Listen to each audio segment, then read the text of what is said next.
देश के दिल में नरेंद्र मोदी साहब बस जनता की चीज। हम चाहते हैं कि जम्मू कश्मीर में आज इलेक्शन हो, अपोजिशन के तमाम लोग अपना बोरी बिस्तर गोल करो और अपने अपने घर चले जाओ। और जम्मू कश्मीर में अगला चीफ मिनिस्टर बीजेपी का होगा, अगली सरकार बीजेपी की होगी। बीजेपी ने फिर से एक बार मध्य प्रदेश, छत्तीसगढ़, राजस्थान में जीत का बिगुल बजाया है। वो बात अलग है कि तेलंगाना में और मिजोरम में वो परचम नहीं लहरा पाई। इस पर बात करने के लिए हमारे साथ मौजूद हैं बीजेपी के अध्यक्ष रविंदर रैना जी। जानने की कोशिश करते हैं, सर फिर से एक बार जीत का बिगुल बजा है, क्या कुछ कहना चाहेंगे आप? फिर एक बार मोदी सरकार, बार बार मोदी सरकार, पूरे हिंदुस्तान में मोदी सरकार, कश्मीर से लेके कन्याकुमारी तक मोदी सरकार, गुजरात से लेके अरुणाचल तक मोदी सरकार। ये असेंबली इलेक्शंस में सिद्ध हो गया है। मध्य प्रदेश, राजस्थान और छत्तीसगढ़ में भारतीय जनता पार्टी ने क्लीन स्वीप की है। तेलंगाना में भी भारतीय जनता पार्टी, जिसकी एक सीट होती थी, 10 के करीब सीटें, हमने 10 सीटें जीती हैं और बड़ा मत प्रतिशत बीजेपी का तेलंगाना में भी बढ़ा है। ये जो रिजल्ट्स आए हैं, ये बताता है कि देश के दिल में नरेंद्र मोदी साहब बसते हैं।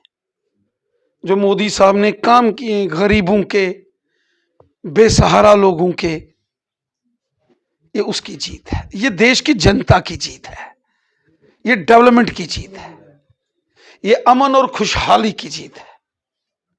और आप देखना, इन चुनावों को सेमीफाइनल कहा जा रहा था और फाइनल 2024 के लोकसभा के चुनाव।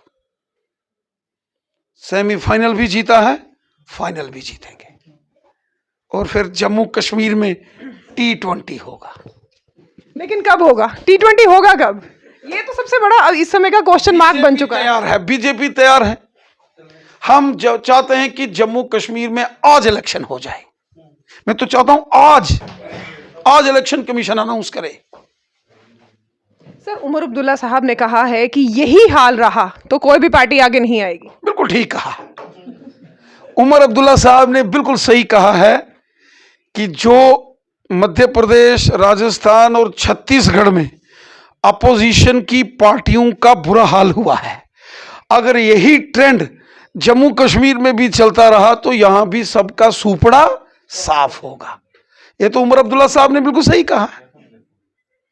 उन्होंने उधमपुर के अंदर टिकरी में एक रैली में बोलते हुए कहा है कि भाई अगर यही हाल रहा तो अपोजिशन के तमाम लोग अपना बोरी बिस्तर गोल करो और अपने अपने घर चले जाओ। उमर अब्दुल्ला साहब का इस तरह का बयान आता है और कहीं ना कहीं ये ना सोचने पे हम सबको मजबूर कर देता है कि कहीं कोलैबोरेशन की बात तो नहीं की जा रही। नहीं, कोई कोलिशन, कोई आपस में मेलजोल नहीं।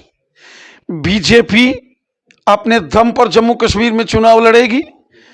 हम अपने दम पर लोगों की दुआओं से और लोगों की मदद से जीतेंगे और अपनी सरकार बनाएंगे और जम्मू कश्मीर में अगला चीफ मिनिस्टर बीजेपी का होगा, अगली सरकार बीजेपी की होगी, यकीनन होगी। सर, अगर बात करें विधानसभा में जो आज सीटों की आरक्षित की बात की गई है कि 2 सीटें जो हैं वो कश्मीरी समुदाय की हैं और पीओजेके की एक सीट को आरक्षित किया गया है और 2 महिलाएं हैं, लेकिन जो पीओजेके के लोग हैं वो अभी भी खासा नाराज देखने को नजर आ रहे हैं। वो कह रहे हैं हमारी आबादी इतनी है लेकिन हमें सीट एक ही मिली है। ये बहुत बड़ा एक फैसला जो 5 नॉमिनेटेड एमएलएस जम्मू कश्मीर की असेंबली में होंगे, जिसमें तो 3 महिलाएं होगी, 2 जनरल लेडीज महिलाएं और जो 2 कश्मीरी विस्थापित समाज से नॉमिनेटेड एमएलएस होंगे उसमें 1 महिला होगी और 1 पीओजेके रेफ्यूजी समाज से नॉमिनेटेड एमएलए होगा। तो कुल 5 nominated MLAs with voting rights. ये बड़ा तारीखी फैसला है मोदी हुकूमत का। मोदी साहब ने सबको रिप्रेजेंटेशन दी है। कभी कश्मीरी पंडितों का एमएलए नहीं बन पाया। इतना बड़ा समाज है।